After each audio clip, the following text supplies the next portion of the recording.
This is iFanboy Pick of the Week 769, brought to you by Macroverse, Next Generation Comics plus Webtoon. Download the app at www.macroverse.media.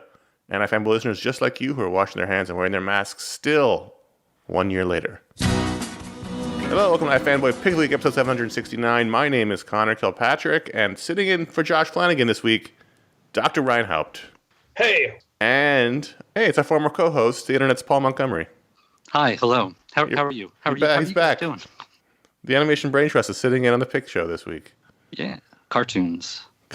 We can talk about cartoons.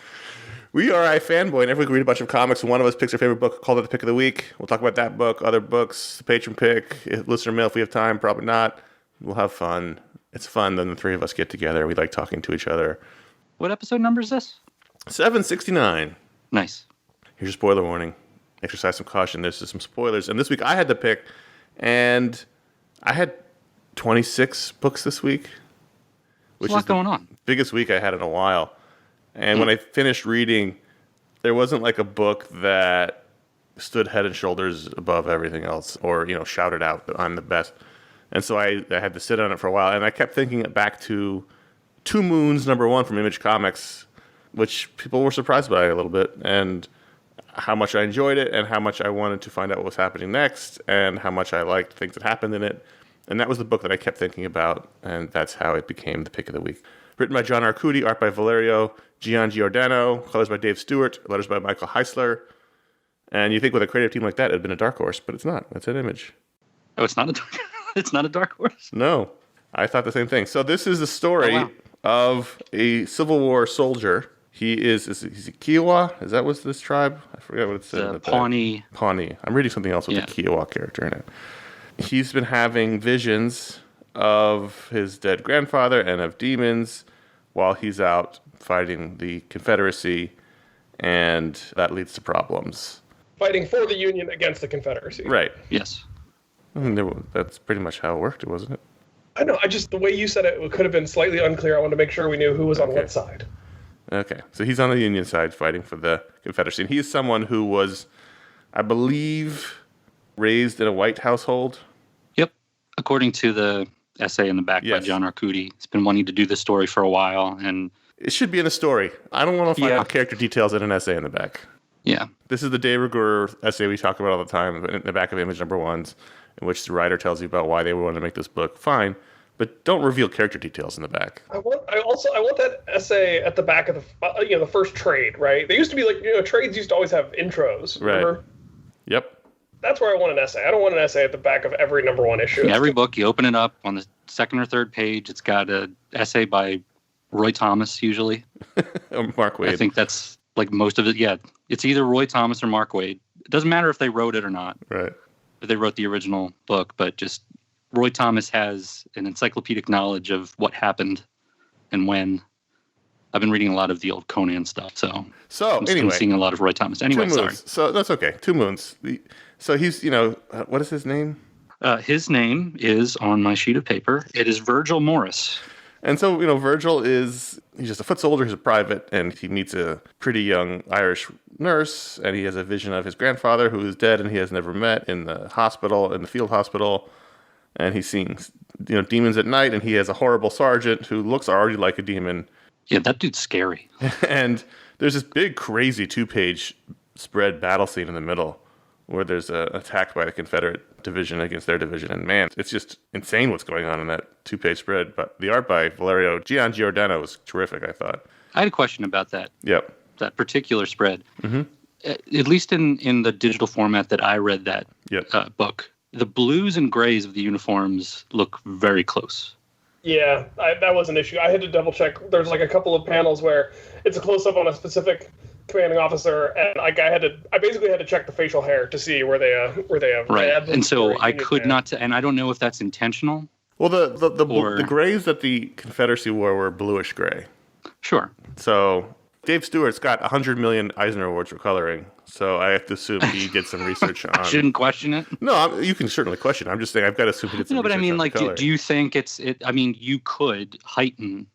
could up the saturation on the blue you don't have to be completely historically accurate, as John Arcudi says in his backup essay, that he's using a little bit of license on historical accuracy. I didn't necessarily agree with you, but I'm looking at one page here where no, I'm going to agree with you here. Where after the big battle, where they have the rebel soldier stuck in the barbed wire, and Virgil's standing there, his uniform there looks a little grayish. Do you see what I'm talking about? So it's like I was wondering if it's like, is it like how important are the differences, or like we're all flawed people and. Right. Is the lack of such huge distinction commentary on the lack of distinction between these two armies in the horrible stuff they're doing? Right. So I didn't know that if that was an artistic choice, or if if that stood out to you. I didn't know. I didn't have a problem while reading it, but I can see how it would be confusing going back. Mm-hmm. I, like Paul, did have a few times reading where I had to double check who was who. Mm-hmm. And so during this shootout, during this battle, the sergeant is killed. Well, he's shot from across the river by a sharpshooter from the rebel side, and he turns into a demon. And no one else sees it but Virgil, and so Virgil has to shoot him again. And so now his troops think he is a murderer, and they already are suspicious because he's not white. Right. I thought there was a lot of interesting things going on here. I loved the art. Josh and I often complain about the inability to tell just regular genre stories without injecting supernatural elements. So I think that's why a lot of people were surprised this was the pick. Yeah, I thought of that as well. I was like, I know Josh has loves, and you too, love historical comics. So I thought this would be interesting when I saw it in the solicits. And then it having a supernatural bent, I didn't know if that would, is it worth it to have an historical book with the supernatural thing, or does that just make it worse? I think it's the only way it gets published. Sure. Unless it's a big name creator who wants to do something like that. It's hard. I don't know. I really liked it. I thought it came across. I obviously really liked it. It was the pick of the week. I thought it was good. Yeah. But to me, it wasn't so much a fantasy book, more of a horror book, right? Because this guy is having these visions that only he keeps seeing, and they're usually associated with death or something creepy and scary. And I thought it was a very effective storytelling device to kind of separate this guy's experience in the war from his compatriots, even though he's already separated culturally by being a native person. So I thought it was really cool. Well done. Yeah, I think there's a reason for it to have this twist, this supernatural or horror twist. It's not like zombies for no reason. Zombies in this. It's the whole catalyst is seeing his grandfather, and that was actually the corpse of his real grandfather, who he presumably didn't know or had seen before. But when he sees him, he's alive. The vision that he has is that he's alive and giving him this message. And then you find out that the whole time he's been there, he's been dead, actually. Right. With everything going on, it's so fraught, in the Civil War with varying cultures and stuff. But then to also have, a character who was raised by white people and to be disconnected from his culture and its mythologies and beliefs. What does that do to a person, and how do you, so it's interesting. I think it's an interesting choice for a character, and I'm curious to see, because I think this Two Moons thing has to do with the dichotomy between him and then this Irish girl, and presumably we're going to see more. Yes, according to the essay. The essay laid it all out. Yeah, per the essay, exactly. If I just read this issue, I would think that we'd just see her that once. Right. And never again, but apparently there's going to be more to that, so. There's just a lot of fun things going on here, and a writer like John Arcudi has been around for a long time, and so it was exciting to see him get to do a story set in the Civil War, which is not a comic we often get. There's little Civil War mustaches, which are great. Valerio Giordano is really good. I'm sure a lot of artists are not wanting to really draw a Civil War story, but because it's got horses and it's got a lot of guys in uniforms, but I thought it was a terrific job. There was some really impactful panels here when the sergeant kills the wounded Confederate was jolting. Yeah, it's like people getting shot in the neck and just really horrific stuff between the Civil War and the supernatural elements. Great choice of artist for this. Yeah, looking down the barrel of Virgil's rifle as he shoots the Confederate captain. Yes. Just some really nice panel work here. And again, that big 2-page spread, there's just a lot going on in that battle. I was really impressed by this. Actually, wasn't sure I was going to read it. I saw the cover. I saw it was this guy in a Civil War hat. I actually thought he was black. I thought it was going to be a whole different kind of story. Same. And I thought, well, Two Moons is probably like a werewolf in the Civil War story. I don't really want to read that. But then I was like, what the hell? And so I was taken right away. I see John Arcudi's name, and I know it's going to at least be thoughtful and come from somewhere interesting. So yeah. So this was the pick, Two Moons, number 1. And it's been a long time since an Image number 1's been picked. The Image is sort of in a rocky spot, but I enjoyed this one. But much like Rocky, they've now climbed the steps and are doing the dance at the top of the stairs. At least this week. With a pick of the week. So I was very close to also picking Captain Marvel 26, written by Kelly Thompson, Lee Garbett on art. And this is the final issue of the current arc in which Captain Marvel got zapped to the future and has to team up with all the kids of her friends to defeat Namor's obnoxious son. And this was just a rollicking good time of an arc. And it reminded me a lot of very classic Marvel comics. We've been talking a lot on the show about the Gosh scale, which is the good old superhero comics. And this feels like that in a very classic way, in which the story is somewhat resolved because Namor's son gets zapped into the past. And so she's got to continue to deal with that. But then she comes back and there's a whole soap opera element where she, in the future, saw Rhodey's daughter. Rhodey is her current boyfriend, but the daughter wasn't hers, so she breaks up with him. And so it was very like, it used to be that in old way they used to write comics was you had an A plot, a B plot, and a C plot, and the A plot finished, the B plot became the A plot, the C plot became the B plot, and then there was a new C plot. You know, it was this very formulaic way of keeping a story going. It was something that was developed in soap operas.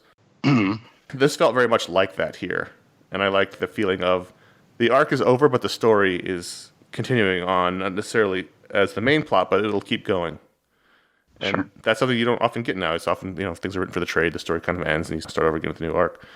This was really fun. And I know you guys read this, even though you haven't read the other issues. I'm curious what you thought of having read the final chapter of this. Yeah. I maybe would recommend going back a few issues, like to the start of this particular arc. But it's always fun every once in a while to just jump in on something, either midstream or at the end, because it is an ongoing story. And there is always going to be something new coming in, and you find your footing and you're like, okay, this is the son of Spider-Woman. Okay, I get it. And then we'll actually talk more about this in some of the other books, but sometimes it is fun to just jump in there and see the high concept stuff. And there's always some way to ground yourself and be like, okay, I'm familiar with this character. This will resolve itself eventually. I think this was fun because it's not just super dystopia future. It's the 2050s where she ends up, but it's fun to see familiar characters and ideas like, okay, this is, like I said, this is the son of Spider-Woman, so that's her best friend, and Spider-Woman, Jess is older at this point, and she plays a significant role. And yeah, I like the soap opera aspect of it. I think I was really drawn to this conversation that she has with Rhodey, because it's a good one. It's like, I don't want to say it's rare, because I'm sure we've seen this same situation somewhere else, because there's just so much in media in terms of future stories and Days of Future Past kind of things. All of DC right now. For a character like Carol and a character like Rhodey, who we know so well over the years, this is a fun a wrinkle to throw in it, that she really likes this girl that she met in the future, and it happens to be the daughter of her boyfriend, but she has a different mother. It's not her. She's not the mother of this girl. So she has this thing like, I made this friend and I want her to exist, and I think she's beneficial and a hero in the future. And so do I put, my selfishness about my relationship and this person that I really care about ahead of that? Or do I try and create, the future that I want to see by walking away from that? And it's hard because it's a possible future, right? As all these things are. Right. And I think they even acknowledge that it's a possible future. But yeah, Rhodey says that, some possible future you experienced. And the question is, do you give up certain happiness because you're in it right now and you're happy, versus the possibility of this woman never existing? And it's a hard choice to make for her. And it goes into like a thing that will come up in therapy often about like self-fulfilling prophecies. does it only exist because you make it so? Right. So that's an interesting wrinkle that you can explore in comics like these, and not necessarily in more realistic forms. So this is some fun that you could have in comics while also exploring, human psychology and that. Connor, why does Emma Frost have a small shark pet? I don't know the answer to that. They may have said why, but I have seen that shark pet before in promotional materials and was interested, and I don't remember if they said why. I mean, I'm a fan. I'm here for it. There was no context. I didn't need context, but I was curious. Kelly Thompson did an incredibly good job of fleshing out these future characters in this short arc. I loved Thor's daughter in this. I loved Rhodey's daughter in it. They were the two main ones that she sort of befriended, and they were great characters, even though we only met them for about 4 issues. She's a great writer, and she's really tuned into this world, and I'm 26 issues into Captain Marvel, probably more than I thought I'd be when I first started it, and I'm really liking it. And when it comes out, I'm really excited to read it. And it seems like she's getting even better at balancing sort of the high concept superhero action with she's always been a very funny writer. Yeah. I feel like she's getting better at weaving comedic bits into the big action set pieces in a way where it all kind of fits together really nicely. Like at the beginning of the issue when she wants to toss Namor Jr. Into the sun, but she can't because Hisako has her armor down over the city, and so instead she just throws him at the force wall, and it says toss. and she's also really good at group dynamics. Even Black Widow's book was her and Hawkeye and Winter Soldier, and also the other Black Widow. And here you've got basically a team book where Captain Marvel's leading a team of heroes. So she's really good at team books. I think she'd be a terrific writer for the Avengers. I can see that. She's great at character stuff, and she's funny. And as you said, she's getting really good at mixing action with pathos and humor. She's very, very, very good. She's one of the best. I don't think I've read a lot of Kelly Thompson previous to this, but I would like to read more because, there's big conceptual stuff. Like I got this big force wall up, but I think a lot of writers can get into the minutia of that, and that can be kind of fun. But then it turns out to be more of like a Dungeons and Dragons source book thing rather than like an actual story. And that's why I talk about the Gosh scale. Like this is like old comics where I didn't feel the need to explain everything. It's just like let's just have fun. So let's talk about crossover number 4. Donny Cates, Jeff Shaw, D. Conn F. John Hill. This is a book Josh jumped off very quickly. I've been sticking with and liking. Okay. I'm not sure how I feel about it. Paul, you read it all. Ryan, have you read this book? Yeah, I was the one who suggested it for the show. Oh, that's right, you were. So this is number 4. Yeah. The big high concept here is that there was this event, capital E event, where not just superheroes, but fictional characters from everywhere kind of like broke through the dimension into the real world. And with all that power, there was just it was sort of like ground zero for a lot of damage. And so they eventually put a dome up. There's a lot of domes this episode. And there's been a lot of consternation. It's sort of politics about fiction, and fictional characters are believed to be sort of demonic by some people around the world. And so there are refugees, and there's a lot of modern day like stuff, capital S stuff going on in the story. And the big reveal last issue was that this character that they sort of teased to be Superman from a doodle that a little girl did from the fictional world who's out in the real world. We thought it was going to be Superman, but it's actually Madman, the actual she property. Needs to be a better artist. Yeah, because like she clearly drew Superman, and then what we actually got was Madman who has a lightning bolt on his chest, not an S, and was holding a towel. Yeah. I guess in both the times that she saw him. Yeah, I mean, I'll let you talk for a second. My biggest concern, I think, with the book is it's hard to lean on real characters if you can't show them. Yes. And there's little nods here, like there's the Ultimate Nullifier in the Museum of Artifacts that they find, but like... And like they will mention by name Doctor Strange. Yeah. And they will show you a character who is a lot like Doctor Strange, but they say clearly is not, and is a differently named character. And one of the sort of conceits they come up with in the previous issue was the paybacks and they say, this is a book and you probably don't remember it. It was canceled. Right. And it ran at Dark Horse, but it didn't last very long. So like it's the illusion of these are real characters or this is a real property that existed and was written. But because we can't bring in the Thunderbolts or, whatever, we can see them in shadow in prison cells, but we can't. And there's one point in here where there's a hero who's chained up in a basement being beaten, and I don't know who this person is. So it loses a lot of its emotional weight when you're calling out real characters, but then I'm interacting with made up ones other than Madman. So, or there's a Captain America shield on the wall of the museum, but doesn't have a star. It has a white triangle in the middle. That's the problem for me. It's half measures. Yeah, you can't really do the story you want to do, so maybe don't do it. You know what I mean? You can't, since you can't. I don't know. Ryan, what do you think about this book? I'm interested in it so far.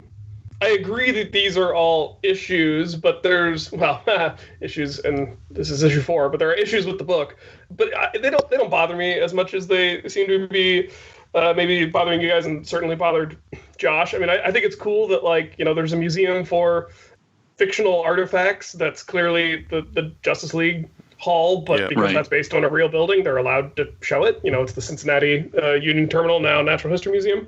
So I don't know, I'm enjoying the way that this sort of meta textually gets to play with tropes and the lines between fiction and reality, and I think the idea of just having the characters and artifacts who came over from the fictional world with the dot coloring as sort of their signifying trait, I just think is very clever and I think that's integrated neat conceptually throughout the book.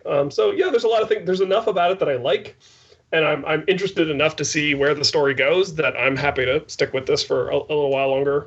Donny Cates is terrific, and Jeff Shaw is terrific, and there's things I do like about it. I'm a huge fan of both of them, and that's why I'm sort of just frustrated with this book more than anything. I did love the commercial in the middle, and I realize that people might not have, but as an idea, a new idea or a format breaker, they find they're in this Hall of Justice with all the things with, I guess, Judi Dench. Oh, that commercial. Okay. Yeah, so they find Valifax, the giant sword, and I was like, what the fuck is Valifax? And then you turn the page and it says, what the hell is Valifax? So it was a little bit more less cursey than my question, but then we get a little scene from God Country, the book that Donny Cates and Jeff Shaw did before for Image, which is where Valifax comes from, and then it gives you a little commercial and tells you where you can pick up the graphic novel. Okay. Yeah. And then we get back to the story. So I thought that was kind of fun. Okay, I want to read God Country now. I hadn't read it. I've read a lot of Donny Cates stuff from Marvel, and I've loved all of it. His God Country is a book that he came out. Is awesome. Came out. Okay. That's what he got him onto Marvel. For whatever reason, I haven't gone back and read it, but I want to now because I liked the tone of that little interlude. Yeah. Of this idea of this all sword. It's it represents every blade out there, and I like the tone of that. This book also has this sort of saga thing, this narration that it foreshadows things to come later. Narration. Yeah, this knowing narration, and it talks about when in Saga where they talk about, but we didn't know then, but my parents would get divorced the next day, or and this one does that with this couple, this girl named Ellipsis, and the son of the preacher man guy, and it says how this is going to be about their love story, and I feel like there's a lot of stuff that's provocative about the narrative, and it's more of that than the actual substance of the story. It's a lot more of telling you this is important than actually portraying it. Yeah, it's a trend in modern comics right now. It's not a huge trend, but so it's I think it's a lot of interesting concepts. I think it's a little overcomplicated for its own good. There's a few too many gimmicks going on. So I don't know if this one's for me ultimately, if I'll continue with this, but I just it's weird because I want to say up front that I love Donny Cates stuff at Marvel, and this is just a weird miss, I think. The knowing narrator stuff can be a little too cute by half, but I think Donny Cates toes the line pretty well, and there are moments where I find it legitimately funny, like when we do have the cutaway to the guy beating up the dude dressed as a superhero who doesn't have the dot pitch coloring, which makes you wonder what's really going on there. And then when it cuts back to the scene with Mad Men, and the narrator just says "fucking yikes." Right. Yeah, that was good. And I'm like, that's funny. Like, that's funny when the narrator is also horrified by what's just been shown. Also, Mad Men ruined Madman because I can't say Madman. Right. I say Madman. Yep. Unlike Medmen in LA. There's a lot of things in my head. Mm-hmm. Let's talk about Future State House of L #1 from Philip Kennedy Johnson, Scott Godlewski. And this was a book Paul wanted to talk about. I originally wasn't going to read. This is a 45-page, 40-ish page one-shot because technically speaking, this is the last week of Future State, even though Superman versus Imperious Lex has one more issue to go. Yeah, I was confused about that. I've been enjoying the Future State stuff for the most part. I was going back and forth between whether to talk about this or the Aquaman book, which I think is great, and I highly recommend it. But House of L, I thought I really wanted to talk about because this is going to be the new Superman writer after Bendis wraps up his run. Did this, and then he also did one of the stories in Future State Superman War. It's the Mongol one. It's the one where Superman's a gladiator. Mm-hmm. And it talks about like how people feel about Superman.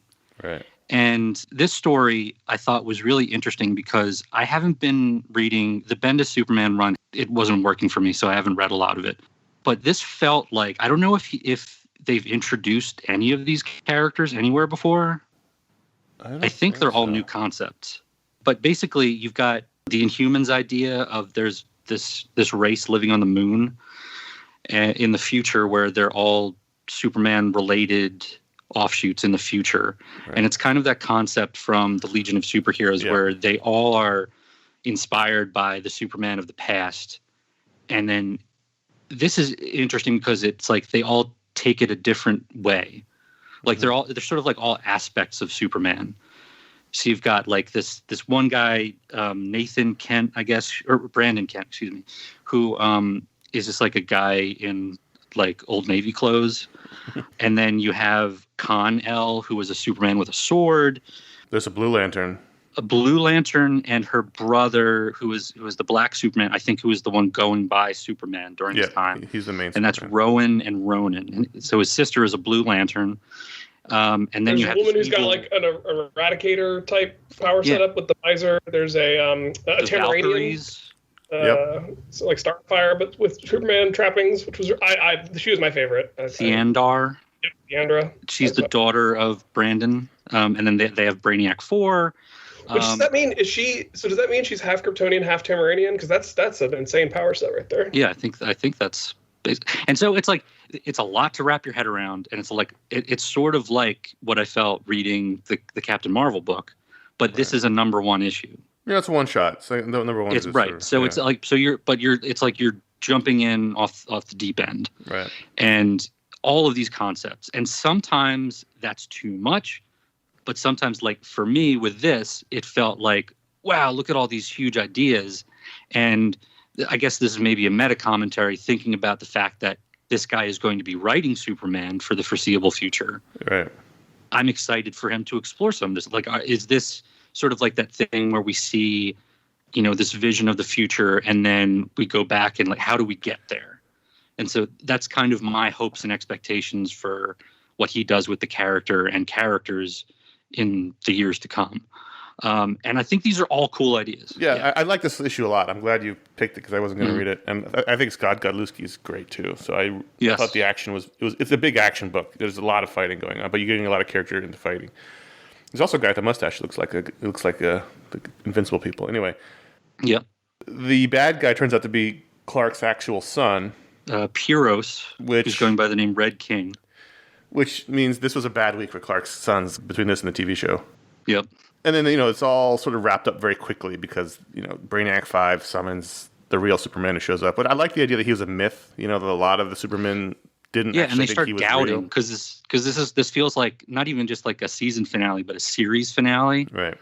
Like this is everything coming to a head. There's like armies of doomsdays. There's a bunch of parademons. Yeah, this felt like the last issue of a saga you've been reading for the last 5 years. Right. With this being Superman's son, it's not Clark and Lois's son. At some point, Superman has a son with Cersei. Right, because he's been alive a long time. Mm-hmm. Lois is long gone at this point. And then the original Superman who fathered this evil or misguided, we'll say, Pyros, Cersei banishes him to like a hell dimension. And now Superman, and this is a very Superman thing, I think, that he was banished to a hell dimension. When he gets out, his first inkling is, I need to go help the people also stuck in there. Like, it's not just I'm free. It's now I've got to bring my son in there, and he could be the Superman that they need in this hellish other dimension. Yeah. It happens very fast. The turn happens quickly. Like, he shows up, he knocks his son down and says, hey, you could be the man I've always thought you could be. Come help me. And he goes, okay. Like, that was the only kind of negative. And it wasn't like a huge negative because they don't have a lot of page space here. But, like, there wasn't even, I mean, it was 2 pages.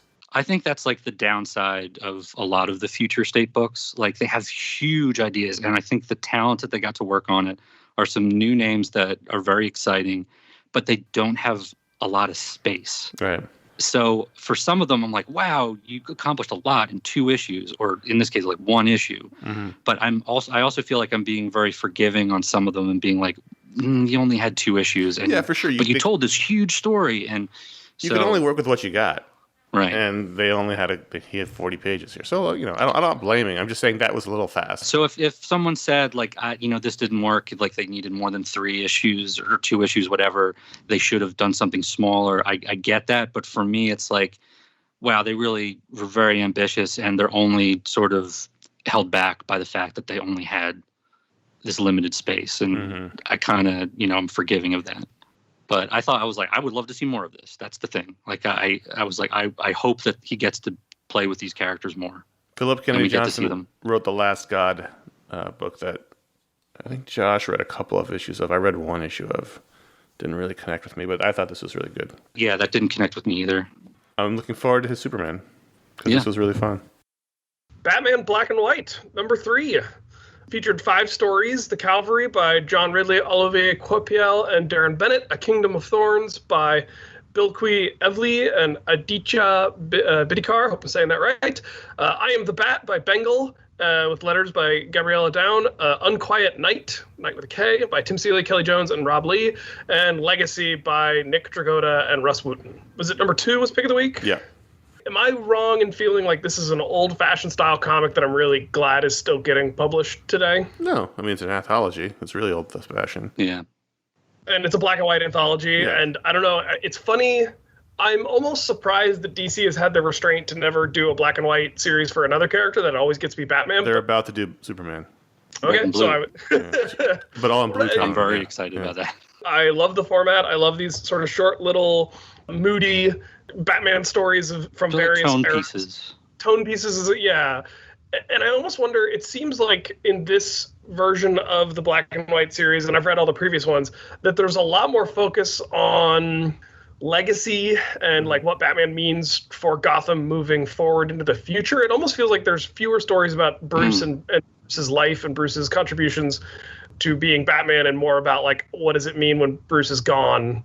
And I don't know if that's just something that's in the zeitgeist right now. I don't know if it's the future state stuff, or it's just people have bigger ideas about this character than Bruce himself can contain. But I don't know. I think it's really interesting. I always really enjoy all the different perspectives. I would say they don't always hit 100% of the time, but I really like that people are out there taking swings and trying different cool things with the Batman mythos. I thought there were more hits than misses in this one. I think the previous issue that was the one that got the pick was more traditional Batman. Mm-hmm. This almost feels like some noodling around in the future state stuff. I mean, well, it's got Next Batman in it, the Cavalry story, which is John Ridley and Olivier Coipel. That's gorgeous. That was my favorite, I think. That's really, really strong. And his sister Hit Girl. Hit Robin. Just beautiful action stuff. The washes on this is just gorgeous. I like that one. And I also, totally different, but I really like The Kingdom of Thorns by Bilquis Evely, which is sort of like, I guess it's like, my interpretation was it's like Sleeping Beauty without Sleeping Beauty. Because it's the prince going up to a castle taken over by thorns and plant life. And it's from the perspective of, so it's like, I don't think they ever mention Poison Ivy, but that's who you assume the elemental force to be. And they don't say Batman, but it's a knight with, bat ears going in and basically sacrificing himself to help her even though she's seen as this almost, Disney villain, basically, who's taken over this castle. This is my least favorite issue. There were things I liked about it. Okay. Yeah. I like Bengal's art. I thought the story was strange. There seemed to be no point other than to go, it's not a guy, it's a girl. Like, there was no reason for it. Yeah. The art's beautiful. The art's beautiful. I love Bengal's art. Beautiful art. Yeah. And the story itself was fine, but then the last page was like, I'm Bruce Wayne's daughter. And it's like, well, what was the point of that? It felt more like a tryout Yeah. comic. I don't want to be that reductive, but the concept is very basic. It's like, this person you think is Batman is actually a girl. Right. And I like the Cavalry a lot. The Kingdom of Thorns art story I thought was beautiful. I didn't really love the story itself. I actually really liked Unquiet Night, which I was surprised because I really don't like Kelly Jones. I've never liked Kelly Jones's art, even as a kid. Looks great in black and white. And I love Batman and Zatanna together. Mm-hmm. That's who I ship, as the kids say. Legacy was a mech story, which I'm sure Paul liked, but I didn't really like it. It looked cool. I think that I would put that with the Bengal one. I think the art is gorgeous, but the story is just kind of there. A cool Batman Beyond pinup at the very end, too. Yeah, the pinups are always been good. Like, these books all are great looking, for sure. But I thought this was the least successful issue so far. I think it starts off really strong with the Cavalry, with John Ridley. The Black Batman beating up a bunch of white supremacists. There's kind of a fuck yeah element to that I really enjoyed. And God, I remember when Coypel started on Thor. Yep. And I think both of us, me and you, Connor, didn't like his stuff, but it grew on me very quickly. Yeah, I remember Thor looking like a chicken. This is back in the forums days. I remember House of M, right? He did some stuff for House of M. Did he? I thought he was the main artist. But his Thor was very heavy in the top and skinny leg, I think. Yeah. And he had a very broad face. And like looking back on it now, I like it. But at the time, I was like, why? This anatomy is weird. He looks like a chicken. And this is this is really gorgeous. It's beautiful. It's really beautiful. He's one of my favorite artists right now. The stuff with like the motorcycles and stuff, like it's all across the board, just gorgeous stuff. Like if he got to do more of a Batman miniseries, I'd be thrilled. Yeah, for sure. Let's take a quick moment to thank our sponsor, Macroverse. Macroverse, a new next generation comics and webtoons app that is a universe of adventure. When you download the app for iOS or Android, not only do you get some of the best curated comics around, but you also get to read them using Macroverse's unique tap story format. Thanks to the unique tap story, all the comics in Macroverse are custom crafted for your phone, adding the element of time and a page turn between each tap. This means creators can craft the reading experience to create an immersive experience for humor, jump scares, and ultimately avoid from spoiling the story by scanning the page ahead. That's the way comics would be if they were invented today. If you like comics and webtoons, you'll love it. Macroverse has comics for everyone, comics for kids, like Rock, Mary, Rock, for YA audiences like Glitch and Remind, horror with Dead Town and Dame Yaga, and action like Billy Smoke and Auntie. Here are some picks from the app that we want you to check out if you download the app. Remind, the Eisner Award-nominated Remind, and Miyazaki-esque tale of a young woman looking for her lost cat, but when he washes up on the shore of a sleepy coastal town with a head full of stitches and a startling ability to speak, and no memory of how he got that way, her quiet life is forever changed. That art is really gorgeous in that story. I'm going to say that Hayao Miyazaki, the Studio Ghibli creator, and not Miyazaki, the guy from Dead Souls, which is a very different aesthetic. It's a beautiful book. I checked it out on the app. Dead Town. This series follows Chan, a classic hard-boiled anti-hero, as he plies his trade in a world overrun by zombies, visually inspired by the rich black and white style of Touch of Evil and the Maltese Falcon. Dead Town combines film noir and the zombie horror genre in an edgy reimagining of the detective thriller. An upcoming release for season 2 of Paul Scheer's action comedy Aliens vs. Parker. This is a unique creator's cut of the Boom series, rewritten and reimagined specifically for Macroverse, coming out exclusively on Macroverse on Tuesday, March 2nd. And if you want to get on board with the next generation of comics, then go download Macroverse today. Available on iOS and Android, you can use our special link to get to the app, ifn.by/macroverse, or go to ifanboy.com and click on the link in the post for this show, and you'll be able to get there as well. With the app, you get multiple series, free episodes, and then it's $4.99 a month for unlimited access to all the great comics. Check it out at macroverse.media, or download the app by going to ifn.by/macroverse. Thanks to Macroverse for their support, and enjoy the next generation of comics with Macroverse.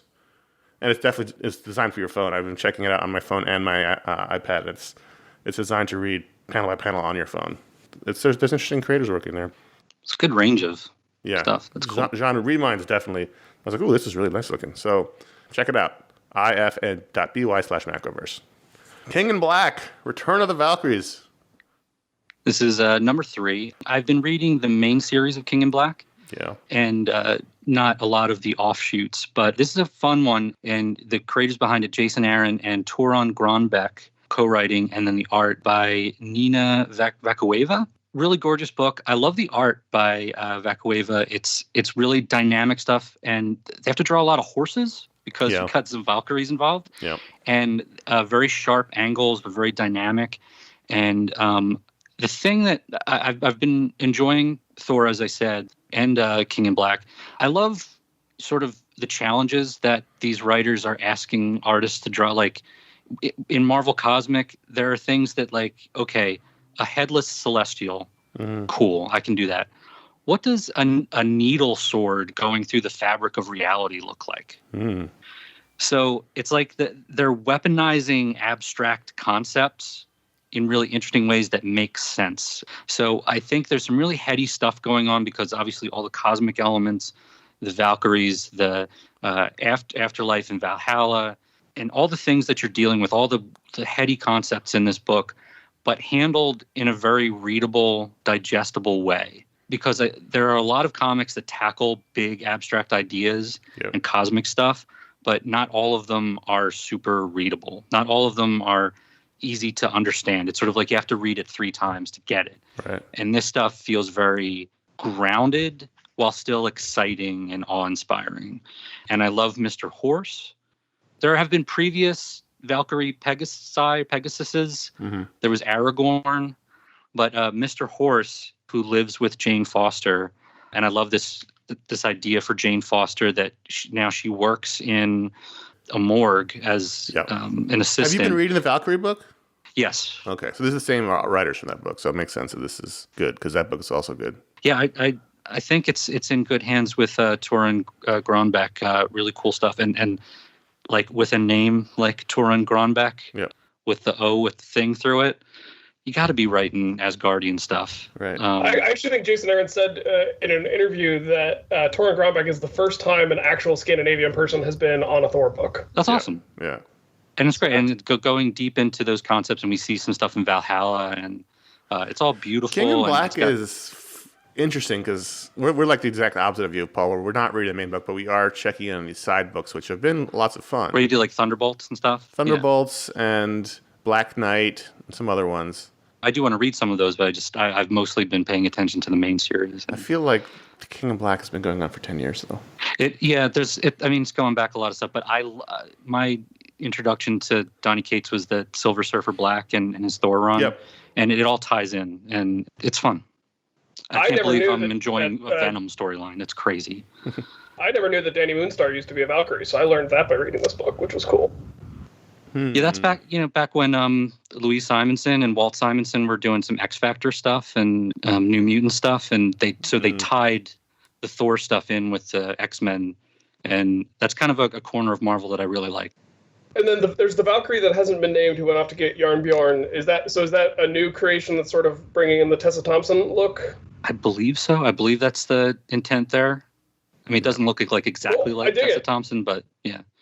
But you get Brunhilde, Hildegard, Danny Moonstar, Jane Foster. I was glad that they referenced, because all of this is coming down to like how do you crack open a Celestial and get out the bad stuff, and so the fact that they had to go recover the axe, Yarnbjorn, and they referenced the thing Rick Remender did where he made it so that Thor had enchanted the axe so that it could crack Celestial armor. That was a good callback because I was like, I remember that issue. That was. I love big ideas like that, and this book has the Sentry in it, and yet is good. Wasn't he ripped in half? I thought he was ripped in half. He was like, it was like the big Jane shock Foster thing. is escorting his soul to Valhalla. Afterlife. Oh, thank God. I don't know if the Sentry gets to go to Valhalla. He might be going to his own different kind of afterlife, but some sort of afterlife. Oh, right, yeah, the afterlife in quotes. So I just want to really mention quickly Serial number 2 by Terry Moore. This is the second issue of his new series of books that are all connected to each other. And I still don't know what's really going on, but I really, really liked it. The little girl who's a character who I always forget who actually she's some sort of a historical character. Her friend is murdered while she's in the other room, and she gets the look of evil on her face because she's, as we know from the other previous books, she's a very competent murderer. And so she proceeds to investigate the murder. It was very much like a methodical cop story after that. And I really liked it. This is set in the modern day? Yeah. Like the podcast Serial that this is based on? Yeah, it's an adaptation of the podcast Serial. The show that invented podcasting. Yeah, that's why we're all here, because of Serial. So anyway, I don't really know what's going on other than, they killed that guy in the first episode who was having an affair with his, he thought, underage employee. And this is the repercussions of that. And his wife is then murdered very brutally while the main character is in the next room making tea. Oh, is it the little girl who says male Kimp? So anyway, yeah, maybe that's her. Wow, that is a deep... Terry Moore is terrific, even if I don't always know what's going on. Red Sonja 24, the end of the Mark Russell run at Dynamite. With Alessandro Miracolo, one of his artists on art. Ryan, what did you think of the ending here? Yeah, I was bummed that we didn't get a little Bob Q here at the very end. But I've been reading this all the way through, and I've never read a Red Sonja book before. I've read lots of Conan books over the years, but Red Sonja, because of the sort of pulpy cheesecakiness of the character, sometimes the cover alone was enough to be like, oh, that's not for me. But this book has exceeded all my expectations and been a very, in the typical Mark Russell fashion, an exploration of the philosophical side of war and what it means to be a warrior in a war, a ruler in a war, but also a leadership, and then be the king, and have all this responsibility on you. But he does a good job. We've known that this was going to be his last issue for a while, and so he does a good job sort of putting the character back into a position where the next writer can come along and start with a cleanish slate. She's no longer the empress of her own kingdom. She's instead back on the road with her horse and her sword and her talking boar, and we'll see. Well, maybe some other people will see what happens next. I imagine this will be the end of Red Sonja for me, but I was really delighted with Mark Russell's run the whole way through, and I just wanted to take a moment to acknowledge how good it was. And this is exciting for me because I just started this run, just started reading this. It's very good. It's a very, very good run. I just, I read the first issue, and it's Mark Russell with Mirko Ochalek, and the art's incredible. I know he doesn't, it goes to Bob Q, who I also like, but that art in that first issue. All the art here is of a piece. They're all of a similar style. Yeah, it ties together very nicely. But yeah, I love some sword and sandals, and this is good. I hope the next writer starts off with the talking boar dying. That was the only bit to me that didn't make sense and I didn't like. But other than Hamming it up too much? Literally. Yeah. There was a sister book, Killing Red Sonja, that he also wrote, or co-wrote, that wasn't as good. Okay. I know I did see some one-shots on Comixology that were credited to him, so. This series, though, was terrific. Paul, something is killing the children. What is it? Have you guys been reading this? No. No? Okay. Is this the last issue? Well, it's the last issue for now. I think they're taking a little break, but this was, I think this started as like a 6-issue miniseries, and they're like, oh, this is doing really well. You should write more. So I think this is the second finale that he considered, but it's continuing to do so well that they're going to do more. But this is the end in that one town. Mm-hmm. So this is like the end of season 1, basically, is my understanding. So this is James Tynion with art by Werther Del Idera. I believe Del Idera has been doing the art the entire time, and it's great. It's really creepy. The dialogue writing is excellent. It's very natural without being conspicuous about it. Sometimes I think people get into like sentence fragments and like being cut off in dialogue, and it's a little bit too much for the comics format. You want it to be a little bit more formal. Mm-hmm. But here it feels very natural, and I could see this working very well as a TV series. I would not be surprised if this were picked up. I think it's already under option. What's the high concept of this? So the high concept here is that something, Connor, is killing the children. Is it DDT? It's monsters. Oh. And the thing here is that only children can see the monsters. As you get older and lose your innocence, you don't see the monsters anymore. But they are still out there, and they are killing the children, Connor. And this is about a young woman with very unnaturally large eyes, like almost anime eyes. This is not an anime-style book, but she has big eyes, And she comes to this town called Archer's Peak because something is killing the children, and she needs to stop that from happening. It's got this mood about it that I really appreciate. It's kind of like dying towns in Middle America where like she sort of sets up camp in like an Apple. It's not an Applebee's, but it's an Applebee's. Right. And she sort of sits in a booth there and camps out. And they're like, we run a business here. You got to order food, and you can't be just sitting camping. And she's like, are people actually going to show up in the middle of the afternoon? Right. Like, no, things are moving on from this town. And so that's a little bit of the metaphor going on. But there's also a big sort of like Buffy the Vampire Slayer kind of mythology where she has these handlers, and they're part of the Slaughter family, and it's about the collateral damage that goes on in the town. The sheriff is kind of a character, this young boy who is gay and was being harassed already for being gay, but then is now being harassed because all of his friends died, but he didn't. So people think that he's some kind of serial killer. Is he killing the children? But no, it's actually monsters who are killing the children. And he gets swept up in this. And so she's got to weigh sort of, is this person helping me? Or now that they've seen things, are they damaged and they have to be part of my story? And it's just really great character stuff where you really care about the characters, and it just has a wonderful voice to it. I think there's going to be more of it even like as soon as this year. So I will be eagerly checking that out. But a lot of the issues, if you have Comixology Unlimited, like the first several are free to read. So worth checking out. All right. So those are the books we want to talk about. There's a lot of books, but if you go to patreon.com/iFanboy and join up, you can vote to add a book to the rundown. Any patron can vote. And this week, we had the biggest blowout in Patron Pick history. The book was By the Horns #1 from Scout Comics, written by Marquesan Nasso, with art by Jason Muir, colors by Andre Tabakaru, and letters by Jason Muir as well. And this book is drawn by iFanboy patron Jason Muir. That's why it won so big. Oh, okay. Cool. I should also mention that Scout publishes another book written by an iFanboy patron, Frank at Home on the Farm, which also came out this week. So Scout's just nabbing our talent from us. They're just scouting the patrons for talent, I guess. So, interesting conundrum here. I like to use this metaphor because no one has seen it. So in the 90s, MTV decided MTV was still a place where you went for music videos at the time. Sure. And they decided they were going to retire a bunch of the old videos, and they were never going to show them again. So they did a special in which they had a bunch of comedians from the time, Jon Stewart and Janine Garofalo, Dennis Leary, and for some reason Chris Kattan, and they were going to make fun of, they were going to roast the videos, and then they were going to destroy the master tapes. They did that for a couple of videos, and then they had Vanilla Ice come out and sit with them while they did Ice Ice Baby, and at first there were no jokes, and then Jon Stewart said, this is a lot harder when they're sitting here with us. So it's hard to separate the idea of, I know that Jason Muir is a patron from the review, in the same way that if Paul had a book that came out and it was Patron Pick, it'd be hard for me to separate. Okay. You know what I mean? So that's fair. Just caveat, this is a slightly more difficult task than normal. But let's talk about By the Horns #1, which is a story of a woman whose name is what? Elodie. Who goes out and kills monsters. She goes out from a little village hunting for unicorns because unicorns killed her boyfriend or her husband or whoever. Her lover, yeah. And so she goes out hunting for unicorns, never finds any, but kills all the monsters she can find, brings them back to her village and makes terrible soup with them.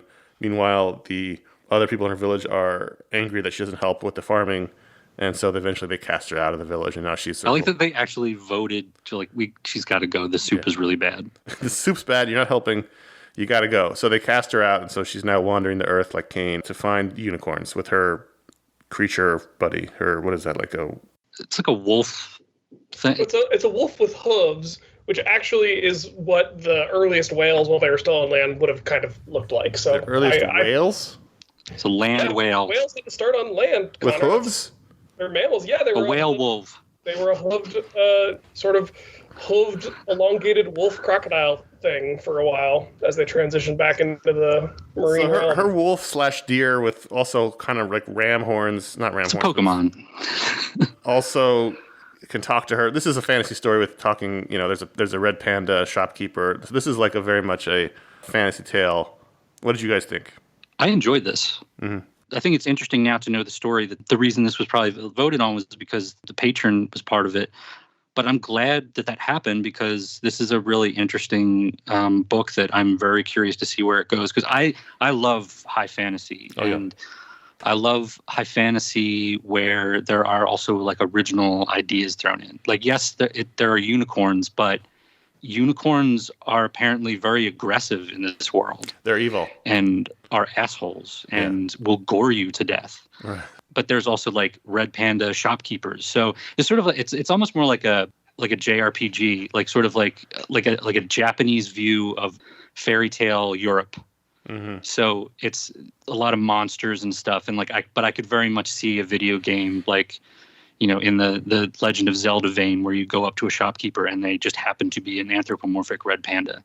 Right. So I think it's a really colorful world. It's beautifully drawn, and at first I was a little thrown off with because we get this flash forward where she has murdered, it looks like, a unicorn. Right. So we know that's going to happen. Yeah.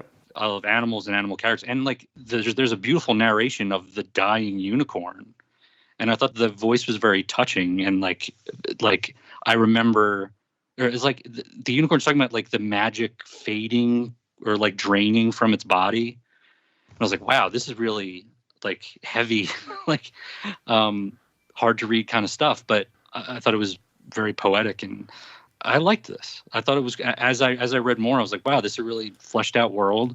And you don't see a lot of just straight up fantasy. Mm-hmm. There's some sci-fi stuff in here too. I mean, the first first couple of pages when she's coming back to town, there's robots tilling the fields, and there's hover. It's sci-fi in a very Star Wars way of just like, we've got a robot, but it's doing farming labor, and we've got a hovering cart, but we're just using it to haul monster heads back to town. And so people with like metal plates in their heads and arms and stuff. And, so there's like stuff. Neon signs when she gets to the port city and all this other stuff.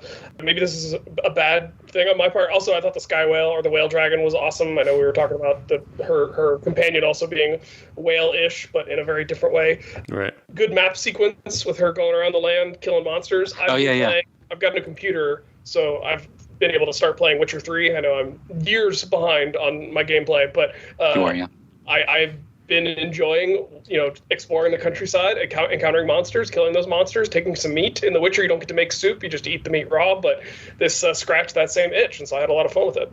Mm-hmm. Yeah, I thought this was fun. It's not entirely my thing, but it's not entirely not my thing. But I did enjoy it. I thought as you said, Paul, the tension with the town was kind of interesting and fun. Like, you're not holding she has this guy who's been vouching for her, and he's like, it was the father of her boyfriend or whoever it was the guy vouching for her. And the wolf character used to be like the companion to the boyfriend. Right.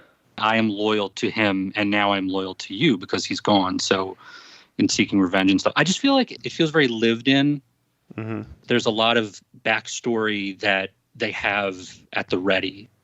And so it doesn't feel amateurish at all. I think you'd have to agree with that. It doesn't. Yeah, for sure. It feels even if it's not like your genre or your thing. Mm-hmm. I think it's very thoughtful and it's polished for sure. And polished. I thought the art was good. I really liked the breakout panels where they would break a character out. Like when she first arrives and she takes her helmet off, she's broken out, and the red panda gets broken out. I think that's a fun device. I think obviously Jason Muir is very talented. I think there's a couple of things I noticed, like the hands tend to be a little small, and the characters really, really emote when they're upset. Like the council meeting where they're voting her out, they're all very... Oh, sure. But other than that, like I thought it was really strong. The storytelling was strong.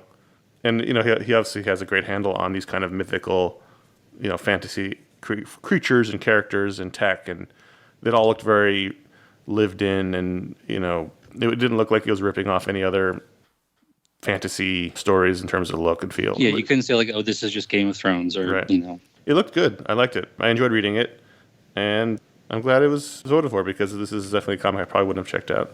Yeah, this wasn't on my radar, so but I like the title and the concept. While I was wary of it at first because I didn't want to see slaughtered unicorns all the time. But they're dicks, Paul. They're dicks. Yeah, there's something going on there, and so yeah.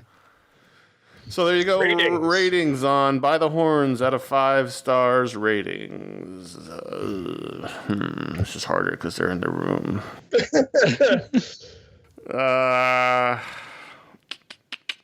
I'm gonna give it 3.5, mostly because it's not necessarily totally my thing, but I did think it was well done and I enjoyed it. Okay, I'll give it a 4. I think I'm also going 4. All right. Sticking with it? Probably not. I'm very curious to see where I just think there's some concepts there that I haven't seen before. And I had a heavy week this week, of books, so I don't think I would have read this if it hadn't been the Patron Pick and sort of required reading. Yeah. If the next issue comes out on a light week, I will probably check it out. If it comes out on a heavy week, I might just miss it, not through any fault of its own, but just from being overwhelmed with other books. But if I hear it's very good, I would definitely go back and check out a collection. I also wanted to mention Jordan Thomas is the name of the patron who writes Frank at the Farm, of the other Scout book. So there you go. If you want to get into comics, become a iFanboy patron. Good going, patrons. Also, patreon.com/iFanboy. If you give the $5 or higher level, get your own superpower live on the show. And we're going to increase the number of patrons on the show because we found a bunch of patrons who had upgraded their patronage. And we don't really get alerted to that. Patreon up until recently didn't really have a good system for that. So we had a bunch of people we missed for a while. So we're going to probably go back to 4 per show after this. So just FYI. So we're going to start with Tell That to Culture Club, the patron named Tell That to Culture Club. Okay. And Tell That to Culture Club's superpower is that they can read anything. Any written word they can read and decipher. Not just language, but handwriting. Oh, interesting. Any kind of, if it's written on a page or a parchment or a stone, they can read it. It'd be very valuable if this person, Tell That to Culture Club, is a pharmacist. Right. Could read all doctors' handwriting. Or archaeologist. Yeah, or archaeologist. But if Josh wrote them a note in his handwriting, they'd be able to decipher it. Anything written, they have no problem reading. This would be useful to me to transcribe my dad's stuff at work. What if I just drew a squiggle on a piece of paper? Would they be able to read my intention? No, it's got to be actual language. It's just if it's they can read any language written down. Yeah, if you just scribbled something, your intention would be deception. Yeah. Okay. If you had a noble intent. Yeah, true of heart. I assume this applies to extinct languages too. Yeah. As long as it's written. American. But as long as it's written and it's real language, not some sort of. What if they go to the aquarium and see the octopus spurt some ink and they're like, oh my gosh, they're communicating, they're telling us things. If the octopus had intent. I think every octopus I've met has intent. They're very smart. I know that. Then that'd be fine too, as long as Paul said it's an actual thing and not just we're making it up. James Kurtz. James, you have the ability. This is of a piece with. Tell That to Culture Club. But probably a little bit more narrow. I don't know if you'll appreciate this ability, but it's what came to me.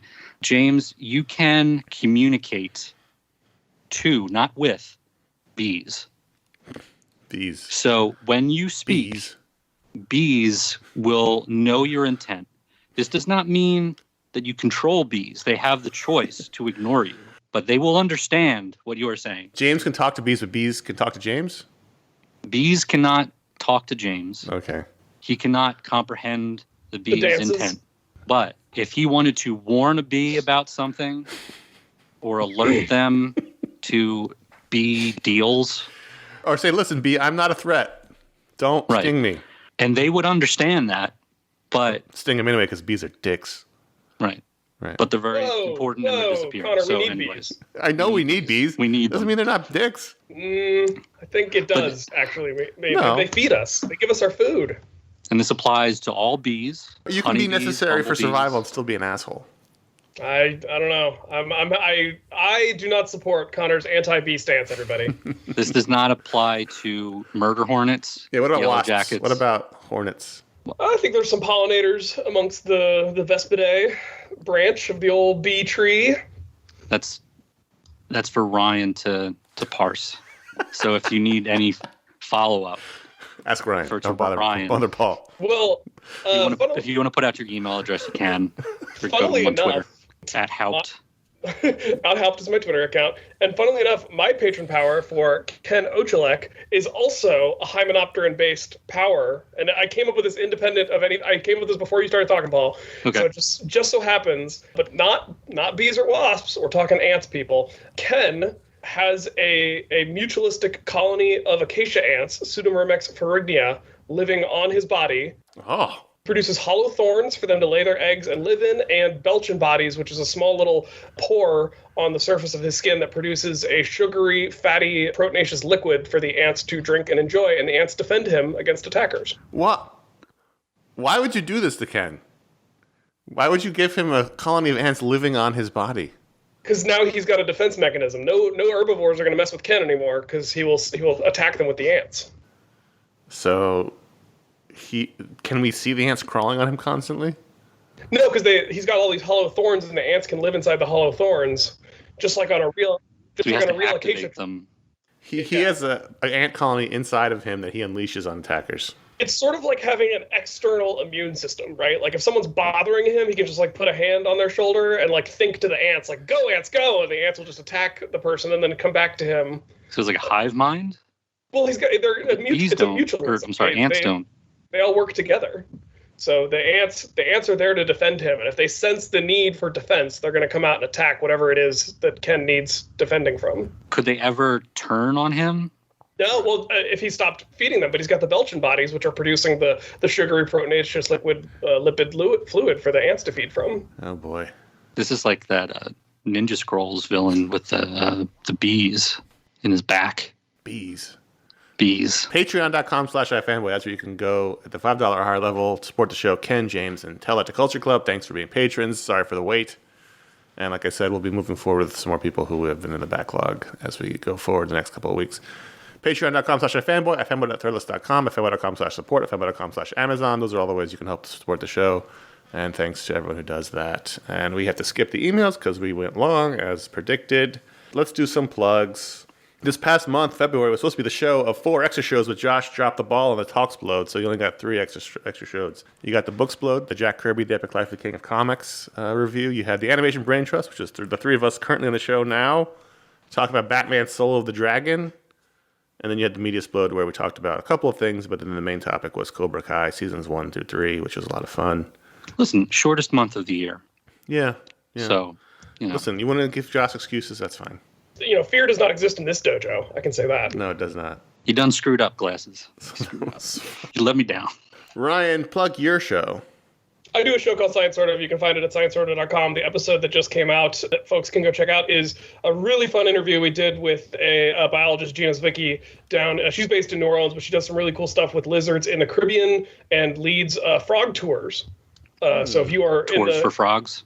It's tours to go listen to frogs. She takes frogs downtown, shows them in the theater district. It's a program called Frog Watch. And so if you and there are Frog Watch chapters all across the country. So no matter where you live in these United States, I do not believe it is an international program yet.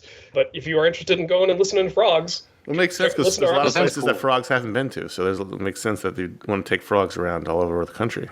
Yeah, I think the Australians might have something to say about that, given their invasive frog issues. But here in the States, we got lots of frogs for people to enjoy, if they know When this whole pandemic is settled down, I'd like to go on that tour and then leave it a Yelp review with the single word, riveting. Riveting. That honestly sounds cool. And it was really fun to talk to Gina. It was one of those interviews where I was like, man, you're really smart. You're talking about like lizard immune systems and how they evolve on different islands of the Caribbean, and you're clearly a cooler person than me, and you're taking people out on frog tours. So just a lot of fun stuff happening there. Paul, anything to plug for you? No, staying out of it. Staying out of it. If you need repair work in the Philly area, you can find Paul's Garage. Yep. Yeah. All right. We don't want more customers. We don't want. Please don't come to our garage. At one point, I asked my dad if I could produce a commercial for him or do something like on social media, and he was like, "I don't want more customers." If anyone ever needed a reality TV show, it's Paul and his family at the garage. All these people coming in with their problems. Head over to iFanboy.com. You can find all of our shows and his vast history of comic book writing, in which Ryan and Paul were a big part of. They're all there at iFanboy.com. You can still find all that stuff there. And you can like Facebook.com/iFanboy or follow iFanboy on Twitter or iFanboy Comics on Instagram. You can find out what the pick of the week is before the show comes out by following any of those places individually. We are CS Kilpatrick on Instagram, Ryan Haupt on Instagram, and Haupt on Twitter, and Fuzzy Typewriter on Instagram and Twitter. And of course, we have our YouTube page where you can subscribe to find all the old video shows. YouTube.com/iFanboy. They're being uploaded every week. This past week, we had the pick of the week, Captain Britain MI13 #1 mini. We had a Vault show looking at The Damned, Exit Wounds, and Emperor Doom, one of my favorite Marvel books. And we had a show about politics and comics, and those are a lot of fun. We're still in 2008, so we got a long way to go. We're uploading those shows it's going to be a couple of years of uploading. So enjoy those at youtube.com/iFanboy and subscribe if you want to keep up with all those shows. And if you like the show, please consider leaving a review or star rating on Apple Podcasts or wherever you get your podcasts, not only for this show, but for any podcast you listen to. Science Sort of would be another one you can do. Any show you like really does help them to leave a review or star rating. It helps the people find the shows. And it's a real easy way to support a show you enjoy. Even better than that, word of mouth. Tell your friends whenever they come into the garage with a car problem. Paul always tells them to listen to the show. We always appreciate that. He gives them a card with all the information on it. Give me a USB dongle with a sampler of episodes on it. You should start burning CDs and give them like an old-fashioned CDs. Like, here, I made you a mixtape, but it's just iFanboy episodes. Yep. Yeah. He always leaves it somewhere hidden in the car whenever they fix it. That's a nice little treat for them. Or just in the CD players when they turn the car on. Just start to play. Help us spread the word. We do appreciate everyone does that. Thank you, Ryan and Paul, for jumping on to fill Josh's shoes. Thanks for having us. This is fun. And I enjoy talking comics with you guys. We'll have to do it more often. And until that time, I'm Connor. I'm Ryan. Comics are life. I'm Paul. Stay safe. Wash your hands. Be good. Talk to you next week. Mask goes over the nose. Over it. And the mouth. Right. Not just one of the other. Oh, yeah. Not just the nose. That would be silly. And if you don't wear a mask, Ken's going to attack you with those ants.